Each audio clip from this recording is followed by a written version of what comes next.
Comment des émotions, bon, qui sont toutes présentes selon les moments différemment, etc. Bon. Et ce midi, je vous le disais, j'ai ressenti une tristesse. Et je ne sais pas. J'avais passé une super matinée, tout allait comme je voulais. Pourquoi est-ce que je suis triste là? Pourquoi je sens ça?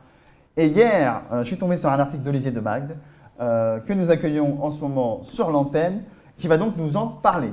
Salut Olivier, est-ce que tu nous entends? Salut Benjamin. Ouais. Moi, Ah, je vous entends, ouais, et toi, est-ce eh que ben on tu m'entends? s'entend. On s'entend, c'est bon, on s'entend. Ce que je propose, c'est que tu avais un propos très très clair dans ton article d'hier sur Facebook, il me semble. Est-ce que tu peux nous le résumer, nous partager les points clés de comment on gère nos émotions actuellement et surtout qu'est-ce qu'on peut en apprendre des émotions qui se manifestent? Je peux le faire. Bah, Écoute, la réflexion que je me faisais hier, c'est on est traversé en ce moment, en tout cas moi, je suis traversé par de multiples émotions. Et en fait, c'est un peu mon quotidien, même avant cette situation critique. J'avais tendance avant à pas trop les écouter et pas trop les laisser s'exprimer parce que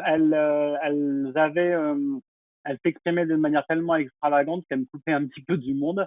Ou alors les gens ne comprenaient pas les enfants. Et donc j'ai plutôt appris à éteindre, on va dire, mes émotions.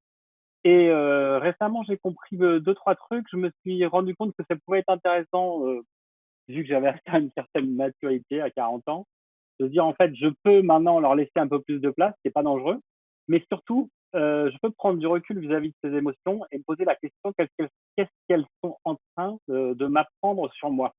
En fait, pour moi, une émotion, c'est une réaction à une situation où, on va dire, mon corps, mon psychique, ou ce que tu veux, me signale quelque chose. Voilà. Donc, une grande émotion de joie, ça me signale probablement que là, je vis un instant qui est important pour moi. Et une émotion de colère est probablement en train de protéger quelque chose, de prendre soin de quelque chose en moi. Si je me sens agressé, je me défends, bien sûr. Et donc, si une situation me met en colère, probablement qu'elle vient toucher quelque chose qui m'importe. Donc, je peux vivre cette colère, voilà, je peux l'exprimer, je peux laisser passer la vague qui déferle et qui parfois peut casser des choses. Et je peux aussi me poser la question, ok, c'était quoi cette colère en fait? Qu'est-ce qui me met en colère? Et en quoi cette colère est en train de me signaler quelque chose qui est important pour moi? De quoi elle prend soin? Voilà. De quoi prend soin cette colère? De quoi prend soin cette honte? De quoi prendre soin cette peur? Donc, je peux avoir peur de la situation actuelle parce que j'ai besoin de prendre soin de mon entreprise, j'ai besoin de prendre, c'est important pour moi, ma santé, bien sûr, et celle des miens, par exemple. Je peux être en colère contre la manière dont la crise est gérée ou contre le fait qu'il y ait des gens qui sortent quand même. Qu'est-ce que ça dit de moi? Est-ce que ça peut peut-être dire de moi que j'ai besoin que les gens respectent ce qu'on a dit, j'ai besoin qu'on respecte les règles, ou j'ai besoin d'avoir de la transparence sur les décisions qui sont prises. Enfin, moi, j'en sais rien. C'est à chacun d'y répondre. Mais quand on se pose la question, tiens, cette émotion qui me traverse, de quoi elle prend soin? Eh bien, on peut aller un petit peu plus loin vers l'apprentissage de qui on est et vers notre ancrage. Et ça nous permet aussi une deuxième chose, c'est quand cette émotion revient dans une situation similaire, on peut lui dire, tiens, te revoilà, émotion, je te remercie. Sauf que ce coup-ci, je ne vais pas me laisser déborder, je te connais, je t'ai déjà vu, donc je sais pourquoi j'ai cette émotion. Et donc, soit je peux la laisser filer et la laisser traverser, soit je peux prendre des mesures et décider de mener des actions à bien ou d'aller dire des choses à des gens pour prendre soin de ce que cette émotion m'a signalé. voilà, donc c'est un peu comme un baromètre en fait. Une fois on a appris à s'en servir, une boussole. Et ça arrive, quelque part, même si elles ne sont pas agréables, hein, sur le moment on s'en fait des amis, parce que du coup on la voit, on la reconnaît.